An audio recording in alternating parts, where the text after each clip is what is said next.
안녕하세요. 강민수 기업성장연구소입니다. 이번 영상에서는 아직도 사내근로복지기금 설립에 대해서 망설이시는 대표님들께 도움이 되도록 사내근로복지기금 설립, 특징, 운영, 목적 재산, 기금 예산에 대해서 알아보겠습니다. 사내근로복지기금을 설립하려면 첫 번째는 기금 설립준비위원을 일단 확정해야 됩니다. 이론적인 바탕 없이 기금을 설립하신 분들도 많이 계신 걸로 알고 있습니다.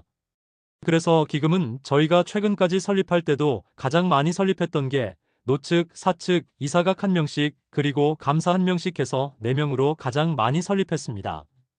노측, 사측, 이사각 2명씩 그리고 감사 1명씩 해서 6명으로 설립하기도 합니다. 그래서 대부분이 많이 각 2명씩 총 4명으로 많이 했습니다. 그리고 사용자 측은 일반적으로 대표이사가 당연히 이사가 됩니다. 그리고 감사는 대표이사가 추천하는 사람으로 실질적으로 사측을 대표할 수 있는 사람을 정합니다. 그리고 노측은 원칙적으로는 비밀투표로 선임합니다. 하지만 실무에서는 대부분 대표님이 지정을 하십니다. 물론 형식적 요건을 갖추어야 합니다. 그래서 노측도 2명을 선임하게 됩니다. 괄호 안은 큰 의미는 없지만 근로자인 자녀도 사실 노측으로 선임 가능합니다. 그리고 이사와 감사는 집행기관입니다. 사내근로복지기금은 비영리재단이기 때문에 집행기관이라는 말을 쓰는데요. 이사와 감사가 바로 집행기관입니다. 설립위원이 대부분 이사도 되고 감사도 됩니다. 그래서 같이 활용을 하게 됩니다. 그리고 정관에 이렇게 들여다보면은 대표권은 대표이사에게만 부여합니다. 실질적으로 대표이사가 기금법인을 컨트롤하는 것이죠. 일반적으로 그러니까 다른 이사에겐 부여하지 않고 사용자 측 이사 1명, 근로자 측 이사 1명, 사용자 측 감사 1명, 근로자 측 감사 1명을 선입합니다. 준비 서류는 노측 사측 모두 재직 증명서가 필요합니다. 왜냐하면 사내근로복지기금 용어를 보시면 사내입니다. 용어를 보면 사내 즉 우리 회사 내의 근로복지, 근로자의 복지를 위한 어떤 기금입니다. 노측 사측 모두의 재직 증명서가 필요합니다. 기금은 재산입니다. 그 재산을 가지고 설립하는 겁니다. 저희가 사내 근로복지기금을 상담하다 보면 법인을 또 설립해야 되는 거냐 이렇게 여쭤보시는 분들이 많이 계십니다. 내에 별도의 비영리 법인을 설립하는 것입니다. 실제로 그리고 이사, 감사의 필요 서류는 법인과 이사와 감사의 인감증명서, 인감도장이 필요합니다. 그리고 저희가 직접 설립을 해보니까 실제 직접 서류에 사인하는 부분이 있습니다. 그래서 직접 사인을 받아야 되고 주소 이력이 다 들어간 주민등록 초본을 받으셔야 되고 법인도 마찬가지로 법인 인감증명서를 받습니다. 보통은 사업장을 별도로 마련하진 않습니다.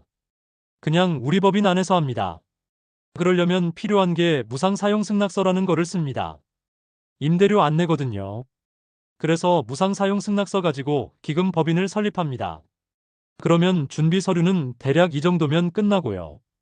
다음은 사내근로복지기금 개념을 한번 살펴보면 그러니까 왜 사내근로복지기금을 설립하느냐가 어떻게 보면 굉장히 중요합니다. 그래서 왜 설립하냐 하면 기업 이익의 일부를 실제 상담을 해보면 우리 회사는 이익의 일부는 직원들에게 주고 또 이익의 일부는 주주들이 갖고 또 이익의 일부는 회사에 재투자한다. 이렇게 말씀하시는 분들 많이 계십니다. 실제로 그런 회사에서 사내근로복지기금을 많이 도입하셨습니다. 기업이 이익이 나면 대표님들이 어떤 직원에게 뭔가를 주시고 싶어 하시죠? 그렇지 않겠습니까? 뭔가를 주시고 싶어 하시는데 이게 또 보험 4대 보험이니 근로소득세니 뭐 이런 게 다 연동되다 보니까 굉장히 쉽지 않은 부분이 있습니다.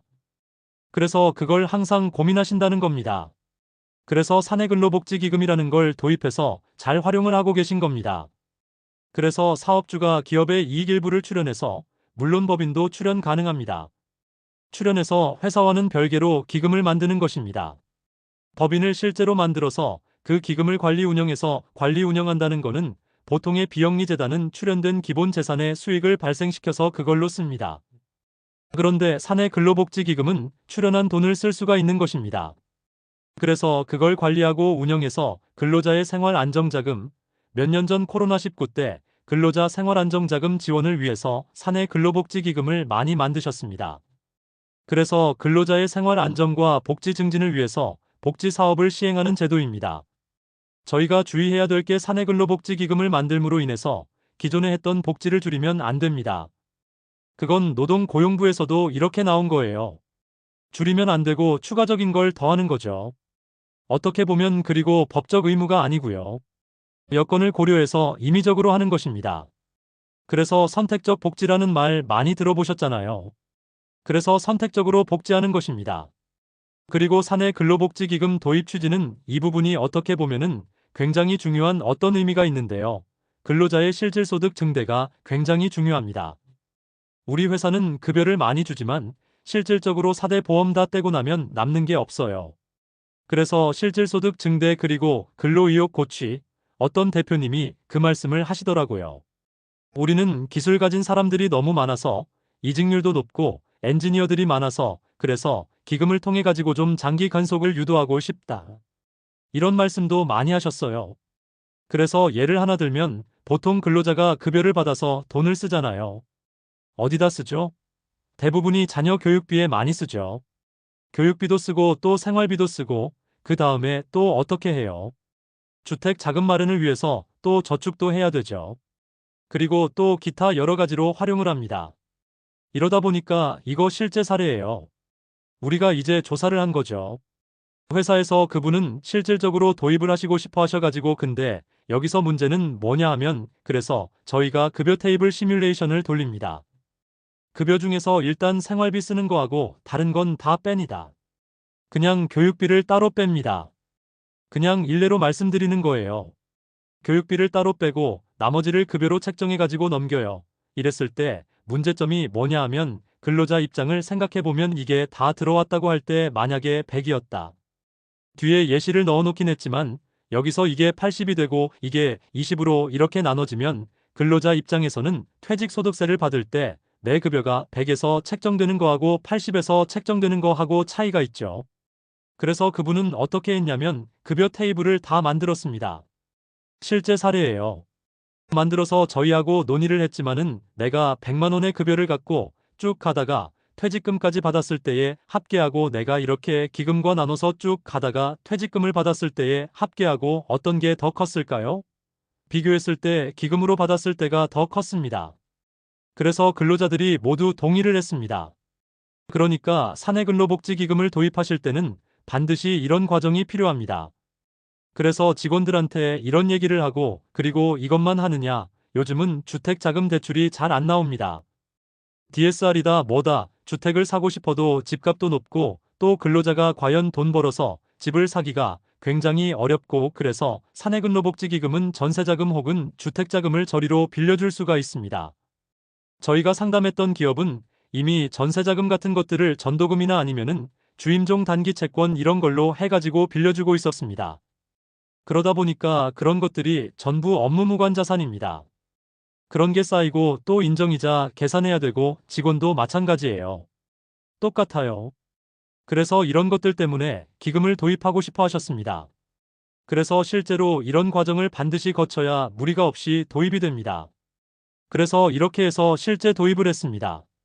그래서 여기 보면 근로자의 실질소득 증대가 굉장히 중요한 의미가 있습니다. 그래서 별도로 지급해서 효과를 볼 수 있다. 요즘 최근의 사례를 보면 강원랜드 같은 데도 20억을 사내 근로복지기금에 출연했습니다. 그리고 제일 많이 출연한 기업이 KT인데요. 제가 볼 때는 KT가 806억을 사내 근로복지기금에 증여했습니다. 그래서 이런 것들이 많이 활용되고 있습니다. 그래서 앞으로도 사내 근로복지기금은 정말 잘 활용하시면 그리고 또 궁금하시겠지만 사내 근로복지기금은 근로자를 위한 거예요. 그러면 내가 내 친인척들도 실제 일하고 있거든요. 항상 대표님들께서 여쭤보십니다. 그런 사람도 줄 수 있냐고요? 네, 줄 수 있습니다.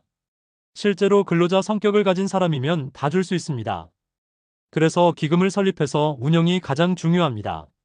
운영이 정말 중요한데 혹자는 사내근로복지기금은 노동고용부 소관이기 때문에 문제가 없다. 라고 말씀하시는 분들도 간혹 계시다고 하지만 그렇지는 않습니다. 과세관청도 우리 회사가 복리후생비로 쓰고 있기 때문에 그게 어느 통로로 잘 나가고 있는지는 반드시 봅니다. 그래서 나중에 부인당할 수도 있어요.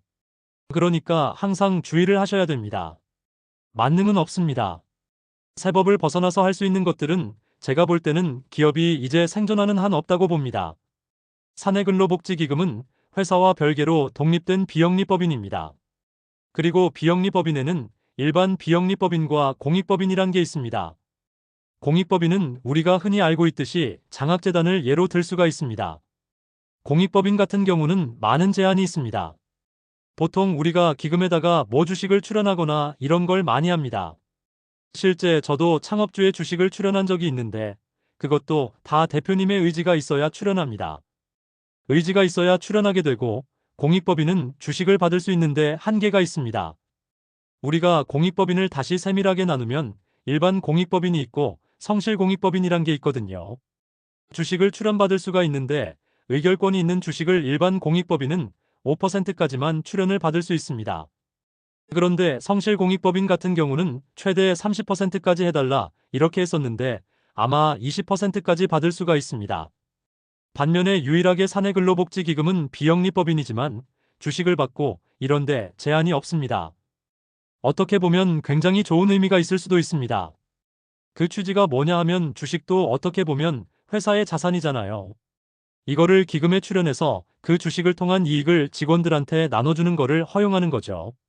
어떻게 보면 그래서 사내근로복지기금은 비영리법인으로서 주식 취득에 제한이 없습니다. 그래서 자기 주식이 있으면 사실 사내근로복지기금을 활용하는 거는 적극적으로 추천합니다. 저희는 그래서 적극 추천해서 자기 주식 처분을 사내근로복지기금을 통해서 하고 그리고 직원들한테 주식을 주시고 싶다는 분들 많이 계십니다. 그런 분들은 만약에 오랫동안 근무할 직원이다. 그러면 저희는 스톡옵션을 권유드려요. 그리고 자기 주식이 있다 그러면 그걸로 스톡옵션을 하자.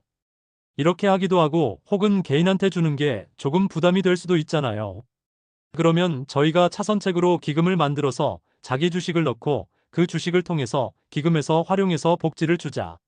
이렇게 많이 합니다. 실제로 많이 활용하고 계십니다. 아마 자기 주식 취득이 예전에 세율이 10%였을 때 하신 분도 계시고 중소기업에 대한 주식의 양도세가 20%로 올라간 이후에도 많이 진행하셨습니다.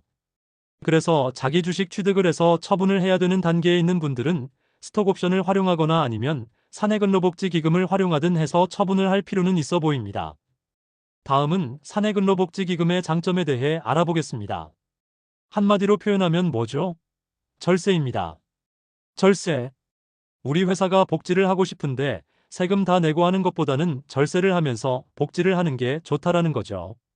그래서 근로자 측면에서 보면 근로소득 외에 복지 비용으로 수혜를 받을 수 있는 거죠. 그래서 재난구호지금 지금 가장 많이 하는 게 코로나19 때 생활안정자금 많이 지출하였습니다. 최근에 화재 피해를 입은 지역도 해당되겠죠. 그래서 재난구호자금 또는 생활안정자금 또 전세자금 대부를 통해서 근로자의 생활을 안정하게 해줍니다. 그리고 우리 사주 구입비도 지원할 수 있습니다. 그 다음에 주택 구입 시에 임차 자금도 지원하고 근로자 재산 형성에 기여하고 여러 가지 많이 있습니다. 그리고 장학금, 기념품 이런 것들도 다 줄 수가 있어요. 우리 회사가 예를 들면은 창립 기념일에 근로자들한테 뭔가를 주고 싶다고 하면 기금을 통해서 줄 수 있습니다. 그리고 기금의 장점은 만약에 이익이 많이 나서 정말로 직원들한테 이익의 일부를 돌려주고 싶은 해가 있습니다. 그러면 그 해에 미리 비축해 놨다가 이걸 쓰는데 한도가 없습니다. 비영리 기업, 비영리 재단들이 사용하는데 한도가 있는 데들도 가끔 있어요. 그런데 사내근로복지기금은 한도가 없기 때문에 좀 더 많은 이익이 났을 때 작년에도 5억 정도 기금에 넣으신 분이 계시거든요. 이익이 났을 때 넣었다가 그거를 추후에 직원들을 위해서 활용하는 거죠. 그래서 그런 복지 비용으로 쓰면 가장 좋습니다. 항상 논란이 되는 게 인제 마지막 줄에 있는 거예요. 기금에서 지급하는 게 어떻게 보면 임금의 성격이냐 급여의 성격이냐 이런 것들이 굉장히 많이 논란이 되죠. 임금의 성격이 아니기 때문에 소득세 부과 대상이 아니에요. 뒷부분에 대법원 판례를 실어놨지만 그래서 일단 근로자 측면에서는 가끔은 거부하는 데들도 있기는 합니다. 왜냐하면 내가 지금까지 받고 있는 급여 플러스 알파를 생각하셔야 돼요. 그런데 우리 회사는 봤더니 어떤 자녀들이 있는 사람들한테는 학자금을 주시는 거예요. 이게 급여니 뭐니 생각 안 하십니다. 대표님들이 학자금도 주고 막 이렇게 하고 계셨어요. 그런데 이 학자금 주는 것들이 세금이 다 나가니까 늘 그거를 대표님들은 잘 모르시거든요. 그냥 우리는 학자금도 주고 뭐도 주고 한다. 이렇게만 생각하시지 이게 소득세와 사대보험이 떼져가지고 근로자한테 가는 게 얼마 안 된다. 이런 걸 잘 모르시거든요. 그래서 그런 회사들은 기금을 설립할 것을 적극 추천드립니다. 그래서 학자금 같은 거는 기금 통해서 주시면 회사는 회사대로 비용 처리합니다. 그런데 최근 요즘 사내근로복지기금을 많이 설립하는 가장 큰 이유는 세법이 바뀌었기 때문입니다. 2021년 이후부터 법인세법상, 소득세법상 일단 우리 회사에서 출연하는 기금에 출연하는 돈은 복리후생비로서 100% 비용 처리해준다. 이렇게 세법이 개정되었습니다. 그리고 최근에 상담을 해보니까 기금 도입을 망설인 가장 큰 이유는 뭐냐 하면 영업이익이 많이 나는 회사들이 기금을 도입하는 걸 알고는 있었지만 기부금이란 명목으로 영업의 비용으로 빠진다라고 생각하고 있었어요. 그거는 잘못되게 처리한 겁니다. 사내근로복지기금은 기부금이었을 때도 마찬가지예요. 지금은 더더군다나 복리후생비가 됐기 때문에 영업외 비용이 아니라 영업비용입니다. 무조건 다 영업비용이에요. 그걸 복리후생비로 표시하셔도 되고 지금은 복리후생비로 표시를 합니다. 예전에는 세법 개정 전에는 기부금으로 회계 처리했었죠. 기부금으로 표시를 해도 영업비용입니다. 우리가 흔히 기부금은 영업의 비용이다. 이렇게 생각하시잖아요. 그러나 사내근로복지기금에 기부하는 거는 영업비용입니다. 그래서 영업이익이 많이 나는 회사들이 있어요.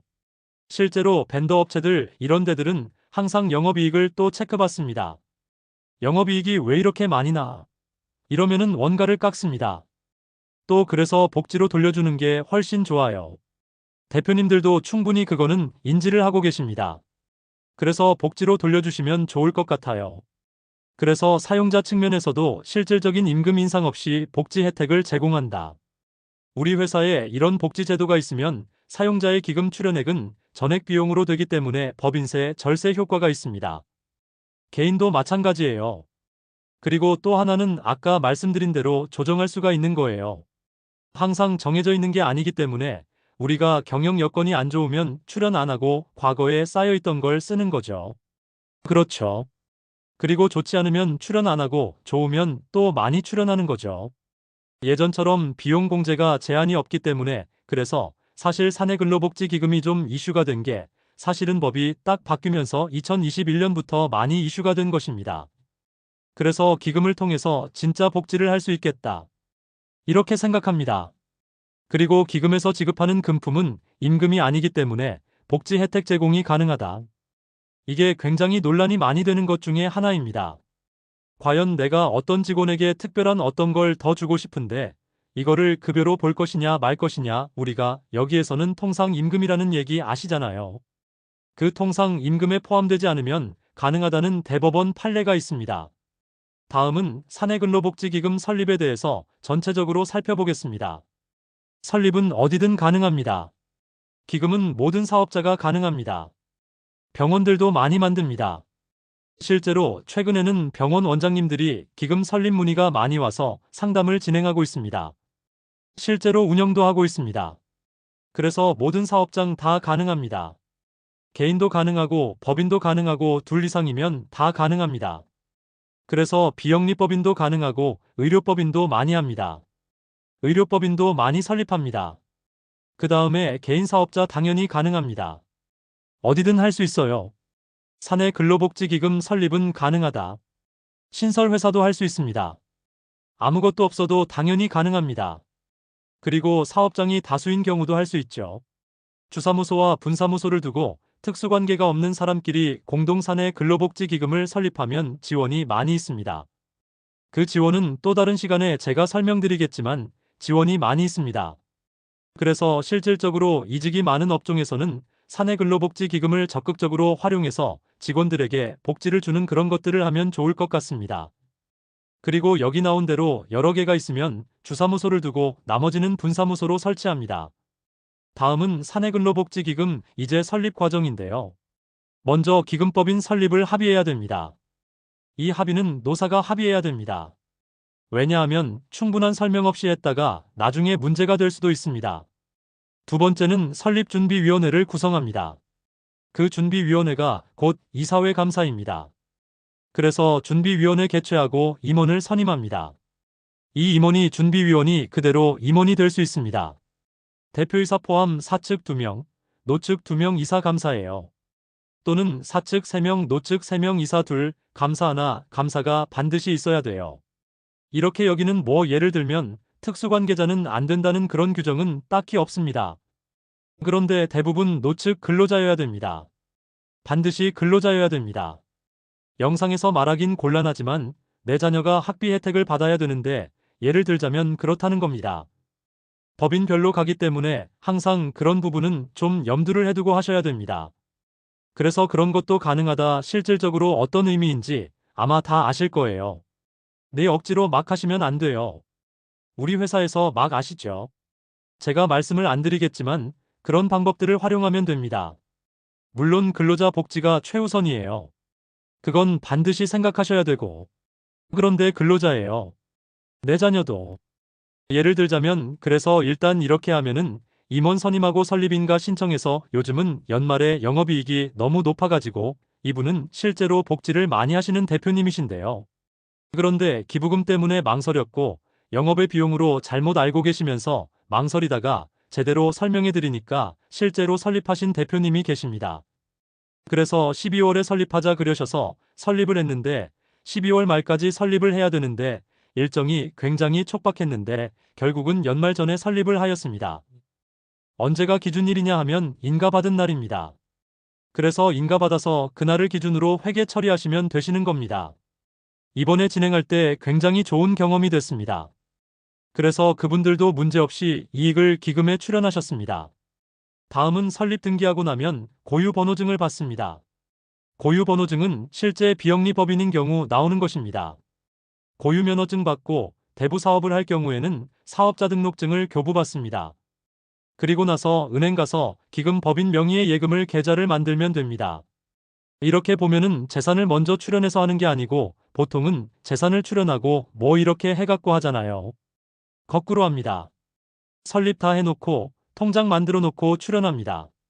그래서 설립부터 쫙 하고 나서 통장을 다 만들고 나서 출연을 해서 신고는 다 하겠죠. 당연히 그리고 복지 사업을 시행하면 되는 것입니다. 사실 사내근로복지기금을 만들어 놓고 페널티를 많이 받는 회사들도 있어요. 그래서 이렇게 쉽게 사내근로복지기금을 생각하시는 거는 조금 경계를 해야 됩니다. 다음은 기금 설립 절차 개요를 보겠습니다. 소요 시간은 빠르면 3주에서 한 달 정도 소요됩니다. 먼저 설립위원회 구성하고 정관 및 세칙을 제정합니다. 세칙을 제정하고 인가 신청서 접수하고 설립 인가 받고 그 다음에 법인 설립 등기하고 그런데 세칙은 설립할 때는 일단 정관만 작성합니다. 그리고 시행 세칙은 어떻게 보면 그 회사에 맞게 어떤 분도 우리 회사는 이런 것들을 정해놓고 하고 싶다. 왜냐하면 사내근로복지기금이 저 직원은 왜 혜택을 주고 나는 왜 혜택을 안 줍니까? 나는 자녀가 없는데 저 직원은 자녀가 있어서 교육비 받지 않습니까? 뭐 이런 게 있기 때문에 정해놔야 됩니다. 항상 세칙을 정해놓고 그 규정에 맞는 사람을 주는 거죠. 그래서 세칙이 어떻게 보면 제가 어떤 분하고도 할 때 세칙을 요청하셔서 우리 법무법인에서 세칙 예시 규정을 전달드렸습니다. 세칙은 기업마다 다 다릅니다. 그걸 보시고 회사에 맞춰 다시 만듭니다. 그 다음에 인가 신청하고 인가 나오면 그걸 가지고 법인 설립 등기하고 그 다음에 사업자 등록 신청하고 예금 계좌 개설하면 비로소 그 다음에 기금에 출연하는 겁니다. 출연하면 출연했다는 그 내용을 또 신고합니다. 이런 것들을 다 해야 돼요. 그래서 사내근로복지기금 법인 설립을 위해 설립준비위원회 구성 그 다음에 설립준비위원회 이런 것들은 다 그냥 서류죠. 서류. 그런데 어떤 분들은 이런 것들을 다 별도로 하시는 분들도 계십니다. 지금까지 기본 틀만 말씀드린 거고요. 근로자는 당연히 재직증명서 받아야 되고 준비위원회 만들고 정관과 사업계획서 예산서 작성 이런 거 다 하셔야 됩니다. 저희가 컨설팅하는 입장에서는 어디서 돈을 출연해가지고 이 돈을 어떻게 쓸 것이며 누구에게 혜택을 줄 거고 하는 부분이 제일 중요합니다. 왜 설립하냐? 우리 회사는 기존에 있던 복지를 깎고 이걸 하겠다. 이건 아니에요. 법 규정에도 기존의 복지를 줄여서는 안 된다고 나옵니다. 그래서 항상 주의하셔야 돼요. 그리고 준비가 완료되면 인가 신청합니다. 최대한 3주 걸립니다. 그리고 인가가 완료되면 등기하고 그 다음에 기금법인 설립이 완료되면 사업자 등록은 항상 20일 이내에 해야 됩니다. 그래서 20일 이내에 하고 통장 개설해 가지고 출연을 하시면 됩니다. 사내근로복지기금에 출연을 뭘로 할 거냐? 그리고 어떻게 할 거냐? 이 부분 또 어떤 평가로 출연할 거냐? 이거는 각각 출연 재산에 따라서 다릅니다. 그런데 출연할 수 있는 건 뭐냐 하면은 출연 금액은 정해져 있지는 않습니다. 예전에는 직전 사업 연도 법인세나 소득세 차감 전 순이익의 5% 이렇게 되어 있었습니다. 노동고용부 사이트에 들어가도 봐도 그렇게 되어 있습니다. 권고사항에 5% 정도는 어떻게 보면 출연을 해야 그래도 좀 쓰지 않겠냐 뭐 이런 의미인 것 같습니다. 지금은 제한이 없습니다. 제한이 없는 이유가 비용 처리를 다 해주니까 원하는 만큼 출연해라 이 뜻이죠. 그리고 최초 출연금은 보통은 예전에 설립할 때는 개인 대표님이 처음에 출연금을 많이 출연했었습니다. 예를 들어 5천만 원 출연하셔가지고 설립하시고 그 다음에 법인에서 출연을 했고 요즘은 법인에서 직접 출연을 많이 합니다. 법인 자체에서 기금이 만들어지기 때문에 상한이나 하한은 정해져 있지 않아요. 물론 그렇다고 해서 무리하게 출연하시는 분은 없을 것입니다. 기금에 출연하면 무조건 법인세가 절세됩니다. 라고 단지 절세 혜택 한 가지만 가지고 기금 설립하는 건 아니라고 생각합니다. 기금을 어떻게 활용할 건지 또 누구에게 혜택을 줄 거고 실질적인 효과가 있는지 이런 것들 다 따져봐야 된다고 생각합니다. 그리고 또 하나는 인원이 많아야 반드시 할 수 있는 건 아닙니다. 인원이 적어도 실질적으로 4명 노측, 사측 할 수 있고 이러면 충분히 할 수 있습니다. 오히려 인원이 적은데 복지를 많이 하는 회사들이 있습니다. 그런 회사들은 활용하시면 됩니다. 그리고 사업주는 임의로 넣을 수 있습니다. 유가증권도 넣고 현금도 넣고 다 넣을 수 있습니다. 그 다음에 업무 수행에 필요한 부동산, 원칙적으로 부동산 취득은 안 됩니다. 그런데 업무 수행에 필요한 부동산, 예를 들면 기숙사 뭐 이런 거는 취득 가능합니다. 그리고 카페테리아 이런 것도 가능합니다. 최근에 상담한 대표님께도 이런 내용을 말씀드렸는데 로비에 멋진 카페테리아가 있으신 거예요. 공장을 멋있게 지으셨는데 1층에 카페테리아가 있습니다. 이거 운영을 누가 해야 될까요? 사내근로복지기금에서 하셔야 됩니다. 그래서 물론 우리 건물이지만 그 안에 운영은 우리가 흔히 매점이란 말 많이 쓰잖아요. 학교 매점, 구내 매점, 기금 형태로 많이 활용을 합니다. 그래서 기금을 그렇게 활용하시면 됩니다. 그리고 가끔 저희가 기금을 도입해드린 회사 중에 하나는 직원들이 각출을 막 하는 거예요. 그래서 사조직을 구성하는 거죠. 말하자면 어떤 사조직을 구성해서 그 사조직에서 무슨 일이 있으면 서로 도와주고 막 이런 일을 해요. 그래서 그럼 기금을 설립하면 법인에서도 그걸 할 수 있잖아요. 그래서 그렇게 하면 어떻겠냐 근데 여기서 주의할 건 뭐냐 하면 이 사조직에 기금 우리 법인이 기금에서 돈을 줄 수 있냐 그럼 못 줍니다. 그건 안 돼요.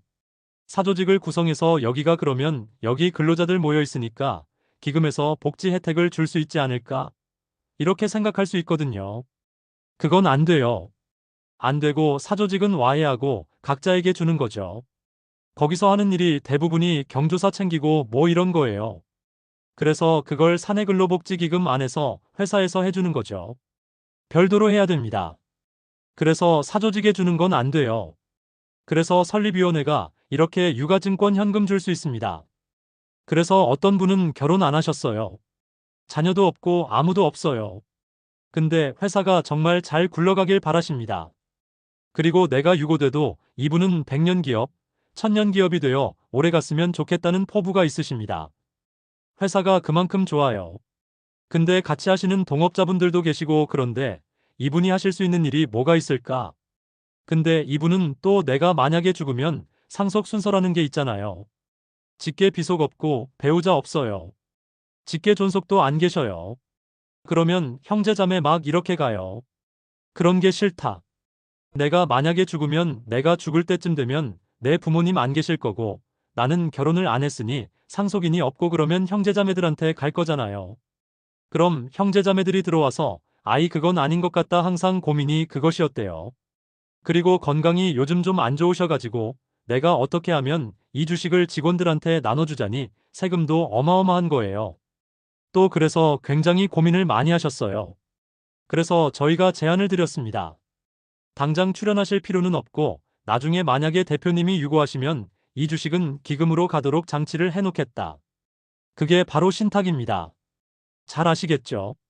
그래서 신탁을 통해서 실질적으로 기금으로 갈 수 있도록 대표님이 그 기간 중에는 회사에서 조금씩 복지를 하시면서 이렇게 보시다가 기금으로 출연하시면 어떻겠냐?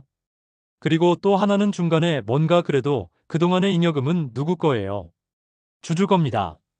열심히 일해서 쌓으셨으니까 자기 주식을 통해서 일부는 또 환원하시고 그리고 나서 자기 주식을 기금에 자연스럽게 출연도 하시고 이런 과정을 좀 거치시면 직원들도 그래도 우리 대표님은 뭐 이걸 상속하거나 이러지 않고 우리를 위해서 이렇게 하는구나 또는 자기 주식을 하고 스톡옵션을 반드시 하시라.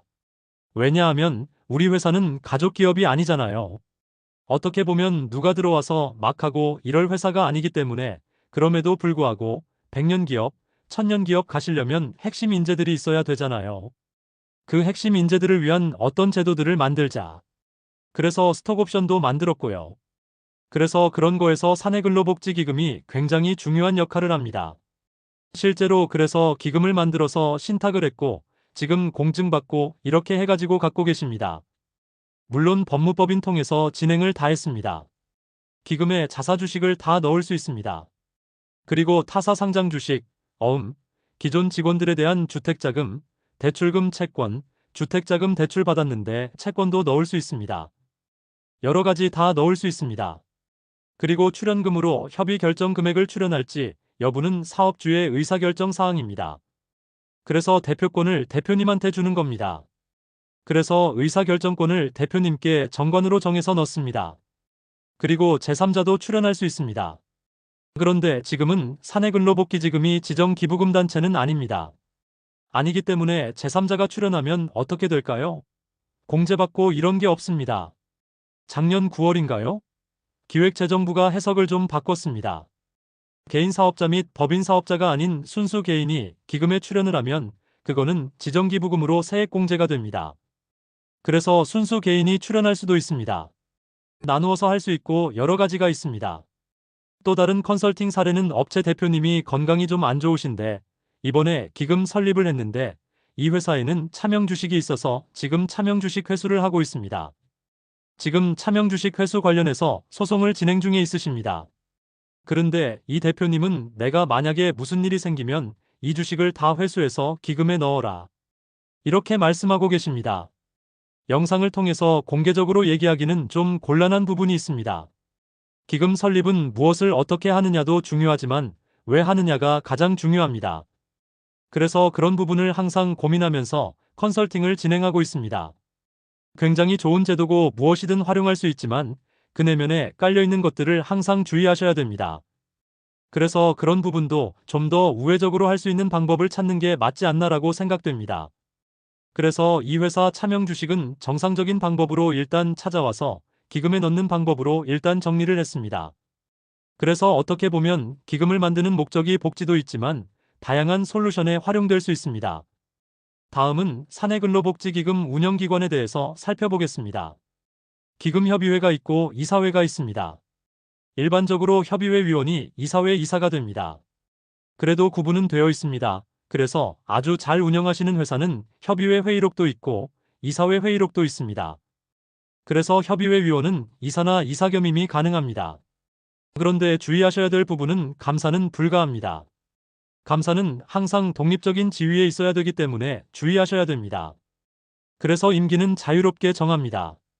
저희가 기금을 설립할 때는 임기 규정 자체를 그냥 삭제하는 하는 경우가 대부분입니다.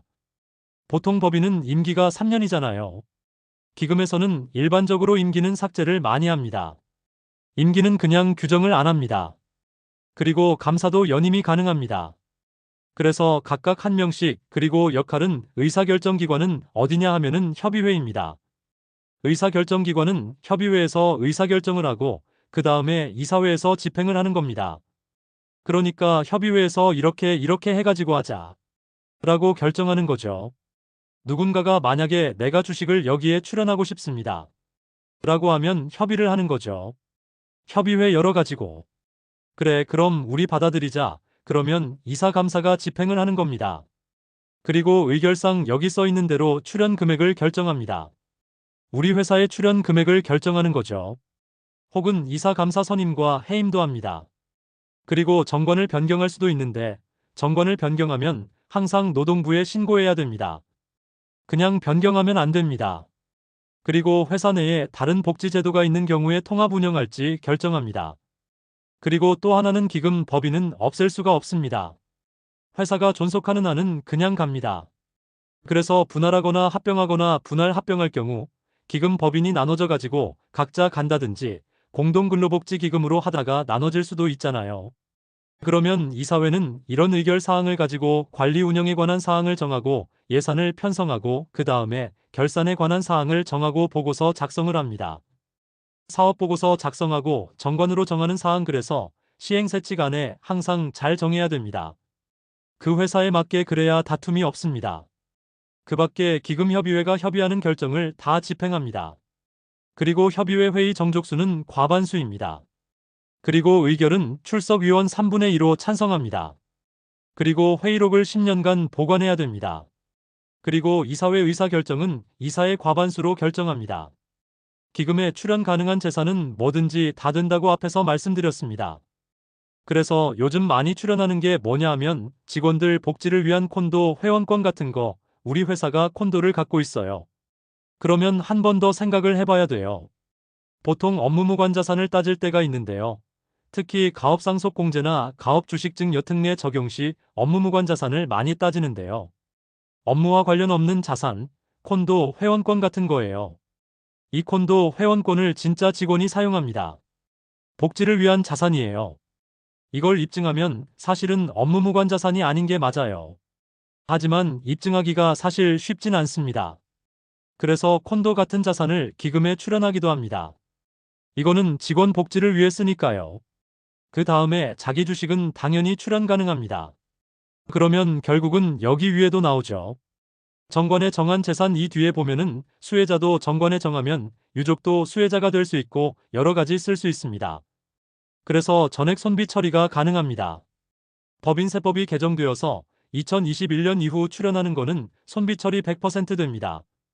그래서 원활한 지원을 위해서 내국법인 또는 협력 중소기업이 설립한 사내근로복지기금의 출연금은 100% 손비 처리됩니다. 요즘에 협력 중소기업, 상생 중소기업이라는 용어를 많이 씁니다. 대기업이 예를 들어서 나의 어떤 협력 중소기업에다가 기금에 출연을 한다. 이러면 세액 공제해 줍니다. 그래서 이런 것들 공동복지기금에 출연하면 실제로 100% 비용 처리됩니다. 그리고 공동근로복지기금으로 설립하면 혜택이 많죠. 특수관계자가 아니라면은 그래서 최근에 저희가 컨설팅하는 업체도 특수관계자가 아니라서 공동 출연해가지고 혜택도 받고 지원도 받고 이렇게 진행을 할 예정입니다. 기금 운영을 살펴보면은 첫 번째 기금 사업 재원은 원칙적으로는 앞에서 말씀드린 대로 수익금입니다. 비영리재단은 어떤 자산을 받아가지고 수익을 일으켜서 그 수익으로 고유 목적에 쓰는 겁니다. 하지만 출연 재산을 사용할 수 있는 거죠. 기금은 출연 재산 자체를 사용할 수 있습니다. 물론 100% 사용은 못하고 80% 혹은 50% 범위 내에서 사용이 가능합니다. 중소기업은 80% 쓸 수 있습니다. 저희가 상담하는 법인들은 대부분 중소기업이라 80% 활용합니다. 그래서 80% 쓸 수 있습니다. 공동근로복지기금은 90%까지 쓸 수 있습니다. 그리고 사업주가 법령이나 단체 협약 등에 의해서 근로자에게 행할 의무가 있는 것은 반드시 어떤 법에 의해서 이 근로자에겐 줘야 되는 어떤 것들은 기금으로 쓸 수 없습니다. 대법원 판결에서 통상임금이냐 아니냐를 따지는데요. 만약에 이게 통상임금이 되어버리면 문제가 굉장히 심각해지겠죠. 그래서 대법원 판례에서 나왔습니다. 상여금, 성과급 또는 각종 수당 이런 것들이 급여에 포함되는데요. 통상임금에 해당되느냐 안 되느냐가 굉장히 중요합니다. 표를 보시면 실제로 고용노동부에 나와 있는 내용인데요. 근무 실적에 따라 지급 여부나 급여 금액이 정해지는 성과급, 그리고 지급 여부가 확정되지 않은 수당 이런 것들 혹은 실적이나 재량에 따라 지급되는 상여금은 통상임금에 해당이 안 됩니다. 그러니까 이거를 활용을 정말 잘하시면은 굉장히 좋은 어떤 수단이 되실 수가 있다는 뜻입니다. 정기적이고 일률적으로 지급되는 상여금은 안 되고, 최소한도가 보장된 성과급도 안 되고, 그 다음에 고정적 일률적 전체에게 지급되는 수당은 안 됩니다. 그래서 요런 것들만 잘 따져서 활용해도 기금의 활용을 극대화할 수 있습니다. 그 다음에 이제 기금 운영은 돈이 생겼으면 써야 되잖아요. 운영은 어떻게 하냐면 가끔은 만들어 놓고 활용을 안 하는 대표님들도 많이 계신데요. 활용을 안 하니까 신고도 안 하고 이렇게 해서 또 페널티도 받고 뭐 이런 경우가 많이 있습니다. 요즘 인터넷 검색해보면 기금이 워낙 많이 이슈화가 돼서 저는 사실 좀 불안하기도 합니다. 그래서 운영을 잘 하셔야 되고 인터넷 같은 데 보시면 많이 나옵니다. 이런 주식 넣으면 또 문제된다. 뭐 이런 얘기도 많이 나옵니다. 그래서 잘 판단하셔서 회사에 맞게 운영하시면 되십니다. 항상 협의회에서 결정하면 됩니다.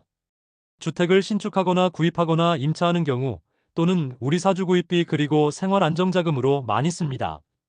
그 다음에 만약의 경우 기금에서 대부업을 하면 그거는 영리사업입니다. 예전에는 그냥 그런 게 없어서 고유번호증으로 그냥 쭉 운영했었는데 법이 바뀌었습니다. 새 법이 바뀌었다는 뜻입니다. 그 말은 국세청도 관리를 한다는 말입니다. 그래서 기금에서 대부업 같은 수익 사업을 하는 경우에는 사업자 등록으로 바꿔야 됩니다. 저희도 많이 바꿔드렸습니다. 실제 여기는 전세자금 목적이다. 이러면 일단 고유번호증 받고 그 다음에 일반 사업자 등록증으로 바꿔야 됩니다. 고유번호증을 일반 사업자 등록으로 바꿔야 합니다. 그때는 수익 사업을 하는 기금이에요. 그거는 법이 바뀌어서 그래요. 바뀐 지는 꽤 됐습니다. 그래서 실제로 영리 사업을 하는 경우에는 고유번호증 반납하고 일반 사업자 등록증을 받습니다. 그걸 가지고 활용을 해야 됩니다. 그리고 사내근로복지기금의 재원은 출연금 즉 기본재산이라는 말 사용하는데요. 유일하게 기본재산을 쓸 수 있는 비영리 단체입니다. 일반적인 비영리법인 기본재산은 원칙적으로 못 쓰게 되어 있습니다. 그래서 지원사업은 첫 번째는 출연금을 80% 중소기업이나 대부분은 80%예요. 50%, 80%입니다. 그리고 목적 사업에 쓰면 됩니다. 두 번째는 만약에 썼는데 20%가 자꾸 쌓이잖아요. 근데 내가 더 이상 돈을 줄 수가 없어요. 여기다 출연할 수가 없는데 이 20%를 써야 돼. 언제 쓸 수 있냐 하면 해당 법인의 자본금의 50%를 넘었을 때 그때 쓸 수 있습니다. 모 회사의 자본금이죠. 그러니까 자본금의 50%를 넘으면 쓸 수 있어요. 그 돈을 쓰면서 조금씩 해서 복지를 할 수 있습니다. 대부 사업 당연히 할 수 있고요. 그리고 2021년부터 새로 생긴 게 경영상 어려움 몇 년 전 예를 들면 코로나19가 장기화되다 보니까 실제로 재난 및 안전관리 기본법에 따른 재난이 발생하거나 혹은 사업주에게 경영상 어려움이 발생한 경우에 사업주가 너무 코로나 때문에 어려워요. 근데 기금은 쌓여 있어요. 뭔가를 써야 되는데 못 쓰잖아요. 실제로 그래서 기본 재산 총액의 30% 범위 내에서는 5년간 쓸 수 있도록 이렇게 허용을 해놨습니다. 2021년부터 코로나 때문에 생긴 하나의 혜택이에요. 다음은 목적 사업은 뭔지 한번 살펴보겠습니다. 첫 번째 똑같은 거지만 허용되는 경우와 허용되지 않는 경우 이런 내용들은 많이 나와 있습니다. 첫 번째가 근로자 주택 구입과 임차자금 보조하는 것들 무주택 근로자를 대상으로 하고 국민주택 규모 이하 주택입니다. 근로자가 주택 사는데 반포에 있는 아파트 산다고 돈을 빌려주면 안 된다는 뜻입니다. 그리고 가급적이면 직장주택조합과 연계해서 대부하는 게 좋습니다. 운영을 이렇게 하는 게 좋다는 뜻입니다. 그리고 허용되지 않는 것은 그냥 전체 근로자에게 주택 구입 자금을 준다. 이런 건 안 된다는 얘기입니다. 두 번째는 저소득 근로자의 생활안정자금 대부, 이것도 마찬가지입니다. 이런 부분이 시행세칙을 정해야 되는 가장 큰 이유입니다. 그리고 또한 시행세칙이 표준화되지 못하는 가장 큰 이유 중에 하나입니다. 부양가족이나 세대주 같은 기준을 정관에서 정해서 이러이러한 사람들한테 혜택을 주는 겁니다. 그런데 그런 거 없이 우리 회사는 전 직원한테 생활자금 안정 목록으로 주겠다. 그러면 안 된다는 얘기입니다. 세 번째 장학금 지급입니다. 근로자의 초중고 가능합니다. 그런데 가끔 기금을 통해서 불우이웃 도우면 안 됩니다. 그냥 법인 통해서 도와야 됩니다. 기금으로 불우이웃 도우면 안 되고 장학금을 정말 제대로 하고 싶다면 장학재단 따로 만드셔야 됩니다. 네 번째는 재난구호자금입니다. 천재지변, 화재, 교통사고 이런 것들도 지원이 가능해 어떻게 보면 굉장히 많습니다. 직원이 교통사고를 당했어요. 돌발적으로 살짝 다칠 수도 있잖아요. 이런 재난시 구호자금들도 줄 수 있다는 뜻입니다. 그런데 회사에서 의무적으로 줘야 되는 산재 이런 건 안 되는 거죠. 당연히. 그리고 다섯 번째, 근로자 복지시설, 기숙사 또 연수원, 고객사 대표님이 양평에 연수원 사셨습니다. 그리고 사내 휴게실 뭐 이런 것들에 기금을 쓸 수 있습니다. 그런데 이런 건 안 됩니다. 기숙사로 쓴다면서 일반 아파트를 구입하는 건 안 됩니다. 정말 기숙사로 지어서 쓰는 것만 가능합니다. 일곱 번째, 체육문화활동 지원 가능합니다. 영화, 연극, 공연 관람, 문화활동 이런 거 다 지원할 수가 있습니다.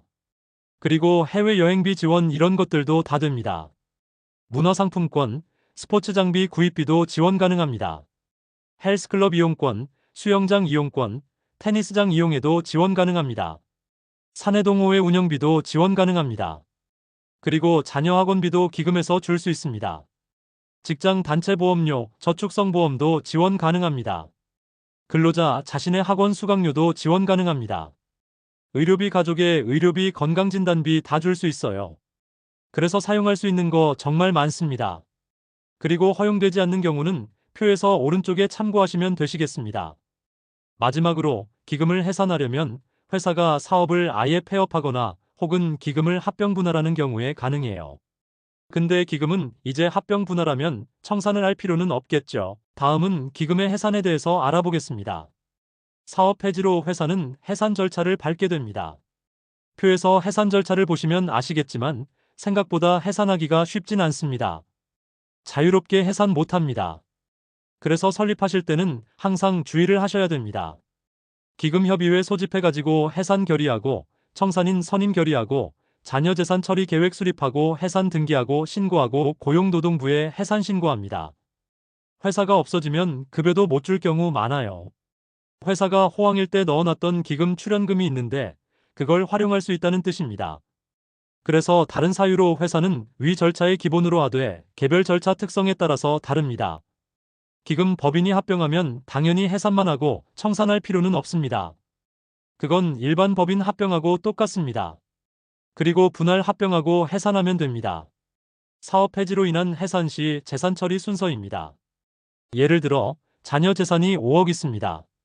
그리고 미지급한 급여하고 퇴직금이 한 2억 정도 있고 생활안정자금도 좀 지급하고 싶습니다.